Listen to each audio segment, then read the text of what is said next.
यहाँ पे आए सभी साथियों को मैं वार के अविचल अमर यहाँ से जय भीम हुल जोहार सतरंगी सलाम पेश करता हूँ साथियों। और यहाँ से मैं जय भीम सतरंगी सलाम हुल जोहार साथी रोहित, पायल, दर्शन और सारे जितने भी हमारे अम्बेडकराइट और इस देश में जितने भी इंस्टीट्यूशनल मर्डर के शिकार हुए, मैं सभी को हुल जोहार पेश करता हूँ साथियों। यहाँ से मैं हुल जोहार पेश करना चाहता हूँ, जय भीम पेश करना चाहता हूँ महाबोधि के उन संघर्षशील साथियों को जो अपने रिलीजियस राइट के लिए इस पूरे देश में एक मुहिम चला रखे हैं और उस मुहिम के इसमें ब्राह्मणवाद के खिलाफ लड़ रहे हैं। मैं यही से फिलिस्तीन को अपना जय भीम हुल जोहार पेश करता हूँ साथियों, क्योंकि बोला जाता है जैसे गांधी जी को बाबा साहब ने बोला था कि Gandhi ji I have no homeland because we are treated as cats and dogs in this country and we are killed because we even dare to touch water। तो हम आपका दर्द समझते हैं साथियों, जब आप कहते हो कि आपका होमलैंड पे जब वार होता है, हम आपका दर्द समझते हैं साथियों। मैं यहाँ से जलते हुए मणिपुर को भी जय भीम हुल जोहार पेश करना चाहता हूँ, जो पिछले कितने समय से इस बीजेपी आरएसएस सरकार के द्वारा वो यहाँ पे वो मणिपुर जल रहा है। मैं राधिका अम्मा को अपना जय भीम हुल जोहार पेश करना चाहता हूँ साथियों, जो इंस्टीट्यूशनल मर्डर के बाद इस देश में ब्राह्मणवाद, मनुवाद, जातिवाद के खिलाफ एक ऐसी मुहिम उन्होंने चालू की है कि जिसके साथ हम कंधे से कंधा मिलाकर चलते हैं साथियों। मैं यहाँ से जय भीम हुल जोहार पेश करना चाहता हूँ वो सारे पॉलिटिकल प्रिजनर्स को जिनको दमन किया गया है और उनको जेल में बंद किया गया है। मैं यहाँ से सॉलिडारिटी पेश करना चाहता हूँ उन विक्टिम्स को जो कल टेररिस्ट अटैक में मारे गए हैं और कंडेमनेशन भेजना चाहता हूँ उस टेररिस्ट अटैक के लिए। और मैं यहाँ से नमन करना चाहता हूँ डॉक्टर बी.आर. अम्बेडकर, सावित्रीबाई फुले, पेरियार और हमारे तमाम इमेंसिपेटर, जिनके कारण मैं आज इतना सक्षम हूँ कि आज मैं यहाँ पे खड़ा रह के अपनी बात रख सकता हूँ। और मैं ये बता दूं, काफी सवालों के बीच में मैं यहाँ पे खड़ा हूँ। बाबा साहब ने बोला था अगर मुझे देश के बीच में चुनना है और अपने समाज के बीच में चुनना है तो मैं अपने समाज का साथ दूंगा। आज भी मैं चुन रहा हूँ, अगर मुझे इस कैंपस की राजनीति चुनना है या फिर मेरे समाज को चुनना है, मैं अपने समाज के लिए यहाँ पे खड़ा हूँ। मैं अपने समाज को चुनता हूँ साथियों। बाबा साहब ने ये कहा था साथियों कि we are entering into a life of contradictions. In politics we will have equality, but in social and economic life we will have inequality। मैं आज खड़ा रह के यही बता देना चाहता हूँ कि इस कैंपस की पॉलिटिक्स में आज वो कॉन्ट्राडिक्शन है, और एक धड़ा है जो अम्बेडकरिज्म के साथ खड़ा है और एक धड़ा है जो अपॉर्चुनिज्म के साथ खड़ा है साथियों। वो एक धड़ा है जो अपॉर्चुनिज्म के साथ खड़ा है। और जब इस देश में हम सोशल इनइक्वालिटी की बात करते हैं साथियों, तो मैं बता देना चाहता हूँ इस देश में दलित महिला का बलात्कार किया जाता है और जब वो अपनी कंप्लेंट लेती है तो उसको कहा जाता है कि तुम अपनी कंप्लेंट वापस लो, नहीं तो उसको घर जला दिया जाता है। इस देश में एक दलित पुलिस ऑफिसर का उसी के कलीग के द्वारा रेप कर दिया जाता है साथियों। इस देश में दलित इसलिए मारा जाता है क्योंकि वो एक कबड्डी मैच जीतता है, उसके हाथ काट दिए जाते हैं साथियों। इस देश में दलित को बुलेट चलाने पे मार दिया जाता है साथियों। इस देश में बिल्किस बानो के रेपिस्टों को गार्लैंड पहनाया जाता है साथियों। आपको पता है किनके द्वारा हुआ जाता है साथियों। और इस देश में बीजेपी आरएसएस का जो हमला इस संविधान पे हुआ है, जो संविधान एक प्रयागराज से आता है, जो चंद ब्राह्मण लोग वहाँ पे बैठ के संविधान को लिखते हैं और उस संविधान को विरोध करते हैं जो बाबा साहब ने हम संविधान लिखा है, जो बाबा साहब के संविधान में लिबर्टी, इक्वालिटी, फ्रेटर्निटी की बात होती है। जिस संविधान में यह लिखा गया है अबॉलिशन ऑफ अनटचेबिलिटी होती है, उसको अबॉलिश किया जाता है फंडामेंटल राइट में, उस संविधान के खिलाफ वो संविधान आता है साथियों। और इस संविधान का विरोध करता है इस देश का बीजेपी आरएसएस। इस देश में एजुकेशन, जो एक मार्जिनलाइज्ड तबके से आया हुआ इंसान जब इस देश में एजुकेशन के लिए आता है, जब इस देश में एजुकेशन के लिए आता है तो देखा जाता है कि SC ST OBCs का कैसा डिस्क्रिमिनेशन होता है। यहाँ पे फंड खर्च किए जाते हैं, NFS लगा दिया जाता है, रिक्रूटमेंट के बैकलॉग को नहीं भरा जाता है और यहाँ पे ड्रॉप आउट रेट भी बहुत बढ़ता है। JNU जैसे विश्वविद्यालय में जहाँ पढ़ते हैं वहाँ पे देखा जाता है कैसा सिस्टमैटिक एक अटैक होता है JNU के बजट के ऊपर।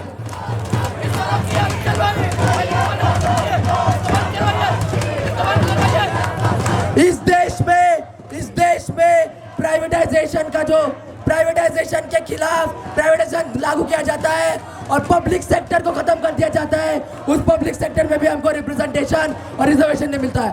और मैं ऐसा बता देना चाहता हूँ कि ये जो रिप्रेजेंटेशन की हम बात करते हैं, रिजर्वेशन की बात करते हैं, वो पर रिप्रेजेंटेशन की बात है।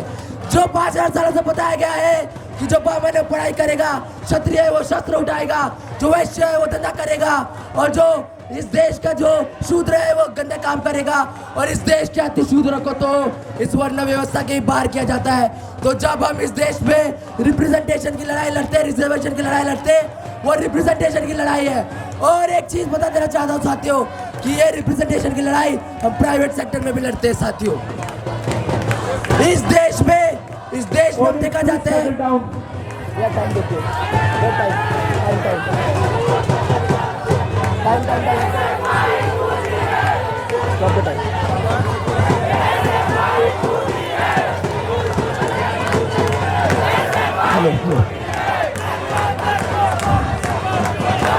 इस देश में हम देखते हैं, इस कैंपस में हम देखते हैं कि एबीवीपी कैसा वायलेंस करता है और इस वायलेंस के साथ हम देखते हैं इस डेमोक्रेसी पे कैसा हमला होता है और स्कूल GBM नहीं होते इस कैंपस में हम ये देखते हैं। और जब ट्रिपल एस के GBM होते हैं इस एबीवीपी बाबा साहेब का पोर्ट्रेट लेके आता है, वो भी भगवा झंडे के साथ। हम इसका इससे कड़ा निंदा करते हैं, यहाँ से कंडेम करते हैं। और मैं ऐसे बता देना चाहता हूँ कि आप AI के मदद से बाबा साहेब को भगवा झंडा तो बता आप उनके हाथ में दे दोगे, लेकिन इतिहास में दर्ज है वो है मनुस्मृति दान। ये इतिहास में दर्ज है जो बाबा साहेब ने मनुस्मृति दान किया है। अगर आप में दम है तो हमारे साथ भी मनुस्मृति दान करिए। Philosophy of Hinduism, riddles in Hinduism, इस तरीके की जो किताबें बाबा साहेब ने लिखे गए हैं। और आप कहते हैं भारत माता, आप इस देश में भारत माता की बात करते हैं। इस देश में भारत माता जो है, इस देश की भारत माता में एक दलित, आदिवासी, पिछड़ी औरत की कोई जगह नहीं है और हम इसको खंडन करते हैं। हम कहते हैं अगर इस देश की भारत माता उस भारत माता चलेगा, ये सावित्रीबाई की भारत माता होगा, ये फूलन देवी की माता होगी, ये फूलन देवी का भारत होगा। इस यहाँ पे हम ये भी देखते हैं साथियों कि जैसे जब Baba Saheb separate settlement, separate electorate की बात करते हैं तो इस देश का जो कांग्रेस है वो उनको कहता है, इस देश का कांग्रेस कहता है कि ये कम्युनल स्कीम है, ये नेशनल स्कीम नहीं है। ये देश में गांधी बैठता है उनको ब्लैकमेल करने के लिए, हंगर स्ट्राइक पे बैठता है और इसी ब्लैकमेल की राजनीति, उस हंगर स्ट्राइक की राजनीति हम इस कैंपस में भी देखते हैं साथियों, हम इस कैंपस में भी देखते हैं और इसका भी हम विरोध करते हैं। मान्यवर कहते थे इस देश में सिर्फ दो तरीके के फोर्सेस हैं, एक स्टेटस को बनाने के लिए रहती है और एक सोशल ट्रांसफॉर्मेशन के लिए रहती है। हम उस बिरादरी से आते हैं साथियों जो सोशल ट्रांसफॉर्मेशन चाहता है, जो सोशल ट्रांसफॉर्मेशन चाहता है। और यहाँ पे क्लास और कास्ट की डिबेट जब होती है तो मैं बता देना चाहता हूँ कि ये वेस्टर्न सोसाइटी नहीं, जो बूर्जुआसी और प्रोलेटारिएट है। यहाँ पे कास्ट इंडिया में बाबा साहेब लिखते हैं कि ये जो यहाँ पे है ये जाति भी है, यहाँ पे कास्ट भी है और आपकी इकोनॉमी जो है वो आपकी जाति के आधार पर डिराइव होगा, ये आपकी कास्ट और आपकी आइडेंटिटी ऑक्यूपेशन के हिसाब से डिराइव होगा। इस देश के क्लास सिस्टम को बाबा साहेब जब बोलते हैं, इस देश के क्लास सिस्टम को बाबा साहेब बताते हैं कि वो एक वर्च्यू ऑफ आइसोलेशन में चलता है। क्लास सिस्टम आइसोलेशन में चलता है इसलिए वो नॉन सोशल है, लेकिन वो एक आइसोलेशन को वर्च्यू बनाता है। लेकिन कास्ट सिस्टम जो है वो उसी तरीके से आइसोलेशन को वर्च्यू बनाता है और वो एंटी सोशल एलिमेंट है, वो एंटी सोशल है। इसीलिए क्लास सिस्टम और कास्ट सिस्टम एक अलग अलग फोर्स है साथियों। और यहाँ पे नारा लगाया जाता है इस कैंपस में कि तेरा मेरा रिश्ता क्या, जय भीम लाल सलाम। मैं यहाँ से बता देना चाहता हूँ, तेरा मेरा रिश्ता क्या, सिंदूर नंदीग्राम। और यहाँ से बता देना चाहता हूँ, यहाँ से बताना चाहता हूँ कि यहाँ पे जो लाल लाल कहते हैं तेरा मेरा रिश्ता क्या, जय भीम लाल सलाम, ये दलित, आदिवासी, मुसलमान, पीडब्ल्यूडी, माइनॉरिटीज, इनके खून से लगा हुआ है, इनके खून से राल रंगा हुआ है साथियों। और यहाँ पे जब बोला जाता है कि हम सीट की बार्गेनिंग नहीं करते, हम सीट की बार्गेनिंग, हमको जनता की सीट चाहिए या कोई सीट चाहिए, मैं बताना चाहता हूँ, मान्यवर ने कहा था कि हम मांगने वाला नहीं, देने वाला समाज बनना चाहते हैं। तो यहाँ पे कोई मांगने वाली राजनीति नहीं होगी, राजनीति होगी तो वो देने वाली राजनीति होगी। और इस देश का अम्बेडकरवादी छात्र, अम्बेडकरवादी मूवमेंट जो चलाने वाले इस देश के तमाम बहुजन है, वो यहाँ पे अपने असर्शन की लड़ाई लड़ते हैं साथियों, वो अपने असर्शन की लड़ाई लड़ते हैं। इसी के साथ साथ मैं बता देना चाहता हूँ साथियों आपको कि जब इस कैंपस में जब लेफ्ट आई थी तो ओबीसी रिजर्वेशन को बना किया गया था, बोला था नो मंडल नो कमंडल की राजनीति इस कैंपस में हुई थी इन संगठनों द्वारा। इस संगठनों में अगर ये संगठन होते ही होते तो ओबीसी जो प्रोफेसर है वो भी यहाँ पे आ नहीं पाते। बाबा साहेब के जितने भी आंदोलन है, कम्युनिस्टों ने कभी उसको सपोर्ट नहीं किया साथियों। बाबा साहेब ने जो हिंदू कोड बिल के लिए किया है, ह्यूमन राइट्स के लिए किया है, कम्युनिस्टों ने कभी नहीं। कम्युनिस्टों ने बाबा साहेब के खिलाफ डागे, बाबा साहेब के खिलाफ लड़ा है और बाबा साहेब को हराने की राजनीति किया है साथियों, इस देश में राजनीति किया है। और मैं इस ये बताना चाहता हूँ कि ये कैंपस न भगवा है न लाल है, ये आसमान नीला है और ये कैंपस भी नीला है, ये कैंपस भी नीला है। और जो यहाँ पे रिप्रेजेंटेशन की बात करते हैं साथियों, जो यहाँ पे रिप्रेजेंटेशन की बात करते हैं, यहाँ पर इस यूनिवर्सिटी में मैनुअल स्कैवेंजिंग का इंसिडेंट होता है। यहाँ पे लिख दिया जाता है दलित भारत छोड़ो, चमार भारत छोड़ो, कावेरी हॉस्टल की दीवारों पे लिख दिया जाता है। यार इस चीज का हम खंडन करते हैं साथियों, इस चीज का खंडन करते हैं। और मैं बता देना चाहता हूँ कि यहाँ पे जय भीम, फुल जोर, सतरंगी सलाम।